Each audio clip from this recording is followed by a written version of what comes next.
Hello everyone, my name is Dmitry Podborsky and this is the presentation of our ACM Multimedia Systems Conference demo track paper with the title Cloud Rendering Based Volumetric Video Streaming System for Mixed Reality Services. In this talk I would like to speak about a cloud rendering system for volumetric content. So let's talk about volumetric content first, since there are different representations how volumetric video can be constructed. So we are using a mesh-based volumetric video. So our video consists of a sequence of meshes with the corresponding sequence of textures, which when rendered together result in a volumetric video which you can then use in your scene and have full control of. In order to prepare the content, we take those textures and encode them as a video using, for example, H.264 video encoder. And we do the same for the sequence of meshes, where we use a mesh encoder to compress the data. So we have then two elementary streams, which we then multiplex together into the single MP4 file, which then has two tracks, for example, one for video textures and one for meshes. Of course, there might be a third track representing the audio of that sequence as well. And on the client's end device, when you would like to render your volumetric video, you have to do those steps in reverse order. And the biggest problem currently is that so far there is actually no hardware decoders available which can deal with volumetric video. And of course there's some effort in MPEG utilizing the video decoders available on your client's end device. I'm speaking here about video-based point cloud compression work, which is really good.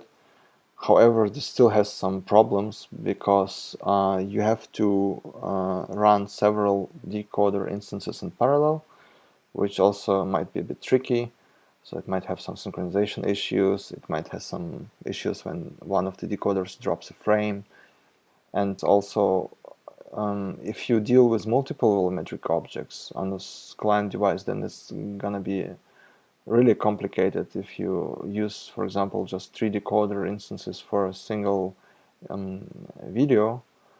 So this doesn't scale very much. So there's simply not enough processing power on mobile devices nowadays to deal with the really complex scenes with many objects and so on. And even though the work done is pretty impressive, the bit rates of compressed volumetric video objects is still too high.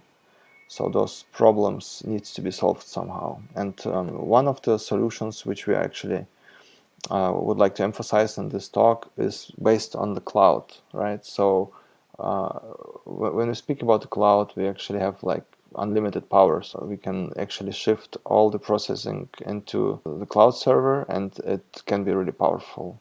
So we do all the volumetric video processing, the multiplexing, decoding, rendering, so everything done can be done on the cloud. And the client would then send some control data to the cloud, for example, tell that it changes the viewport or it interacted with some objects. And after the scene is finally rendered, taking into account that received control data, 2D video stream is sent back to the client. So the client at the end just needs to decode a simple 2D video and still has control over the scene while sending this control data and controlling the rendering process on the cloud side. Okay, enough talking. Let's go more into the detail of the implementation. And I would like to show you this figure here, which shows how all of this is implemented in our system. And in this figure, you can see here we have a server part. On the left side, we have a client part. Let's talk about the server first. It's in our current implementation, we actually have a cloud rendering library, which is actually a SDK, which runs on Linux, Windows, and macOS. And we are using this cloud rendering library. We have implemented a native plugin for Unity, which you can embed into your Unity application. And in our Unity application, we have implementation of this volumetric video player, which takes the MP4 file with the different tracks, video track and mesh track. Then it demultiplex video and mesh. Then it decodes those two and renders it to the scene, and the camera which is rendering the scene is then rendering to the render texture, and that render texture is then pushed into the library. And inside the library we're using the GStreamer framework, which is a really powerful multimedia processing framework. And below here you can see the media pipeline.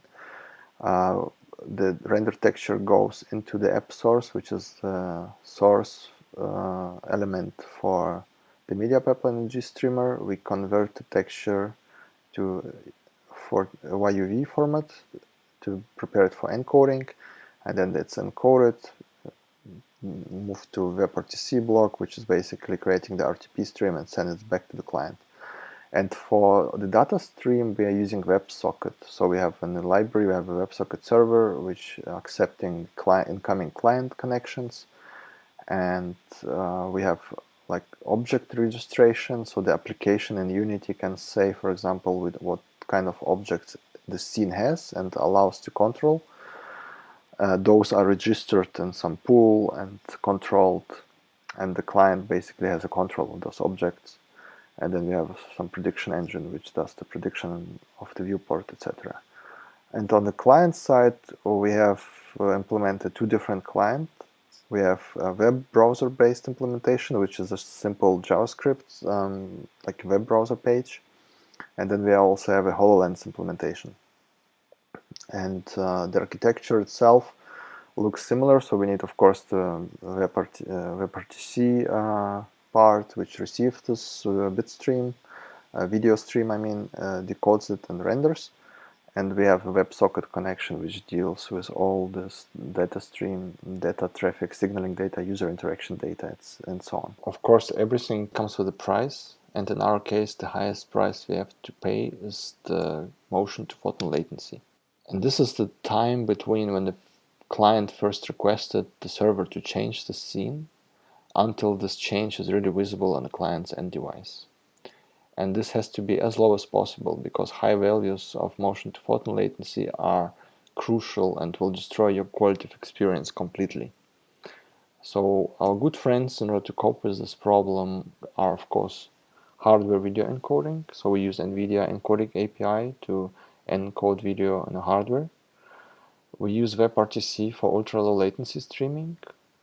We also do experiments with 5G as well, since it also has some nice features regarding low latency. And we also have to do some viewport prediction. So we have to predict the future position of the user even before it happened. And on the client side, post-rendering correction methods can be used in order to make video look better. And just to emphasize, how do we measure the motion to photon latency? For that, we created a web client application and a console application for the server. And the idea is as follows. So the client establishes the data stream connection to the server. After this, the peer-to-peer connection is established and the server starts streaming the video. In this case, we're gonna just stream the simple bars. And then the measurement process actually starts. So the client requests the texture color to change. And as soon as this data goes out of the client, it starts the timer. So this data goes to the server, changes the color, goes back, and as soon as the green texture is detected on the client side, we stop the counter and measure our motion to photon latency. And I'm gonna show the implementation of this just in a second. Okay, let's move to the demonstration itself. So as you can see here, the project we are working on is kind of huge already. So we have inside the project the cloud rendering library implementation with all the modules. Then we have for embedding to the Unity, we have a Unity plugin. We have a console application which we use for motion to photon latency measurements, as I explained in the previous slide. And obviously we have Unity application itself embedding this cloud rendering library. as a DLL, and we have also several web clients. I'm gonna speak about this 2D web client today. So all of the web clients are using a split rendering module, which is our JavaScript module, which you can embed to your website. And let me connect to the server and show it how it looks like. So we're gonna use a telecom server, which is also connected to 5G network.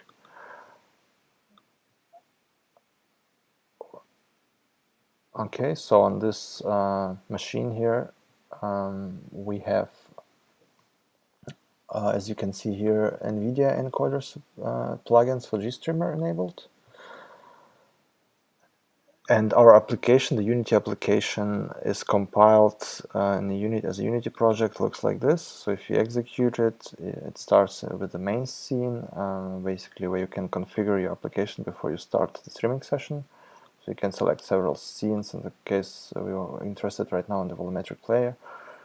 So you can select your source file. In this case, we have a Josh sequence and set some parameters and then click Start. So you can see the video here. So you can actually also on the server side navigate through the scene yourself. But we are more interested in how to use this from the client side on your client PC, right? So I'm not using 5G here. I'm just connected to a Wi-Fi. Let's go to the Chrome browser, for example, here. Connect to, we go to the HTTP website located on this telecom server as well. As you can see here, this is the 2D client implementation, how this website looks like. And here you can select the server which you would like to connect to, and then you just click Connect. Now the connection is established and you can see the volumetric video, so you can navigate through it, so you can rotate the volumetric object, you can drag and drop. So this is a kind of 3GS simplified view of the scene, and using WASD controls you can actually fly around and see the object from any perspective you like.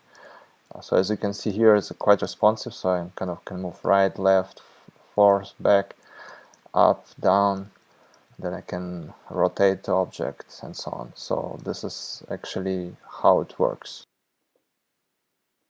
Okay, a 2D video client is a really nice thing to have, but what we're actually really targeting at the end is an augmented reality application.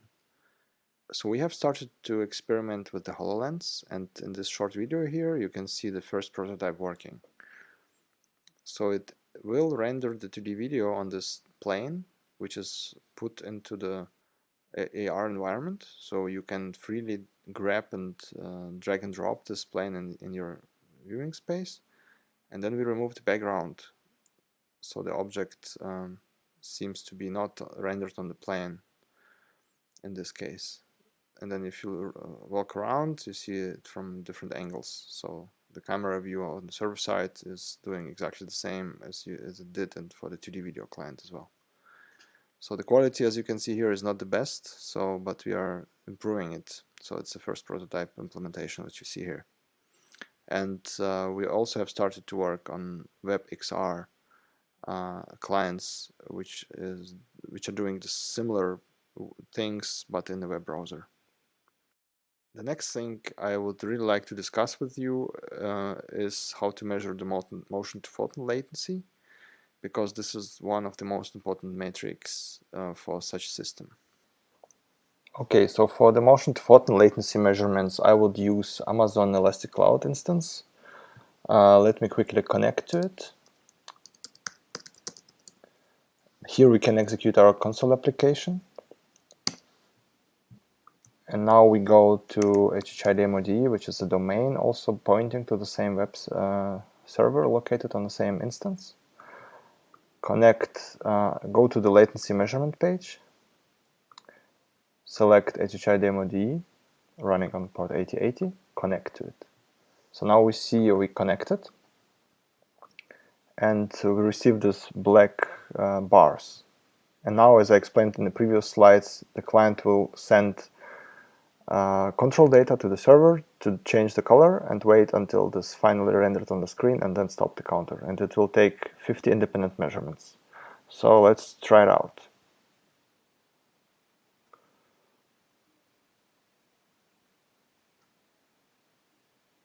So as you can see here in this example, we run 50 independent measurements, and we have a motion to bottom latency measured on average about 68.45 milliseconds.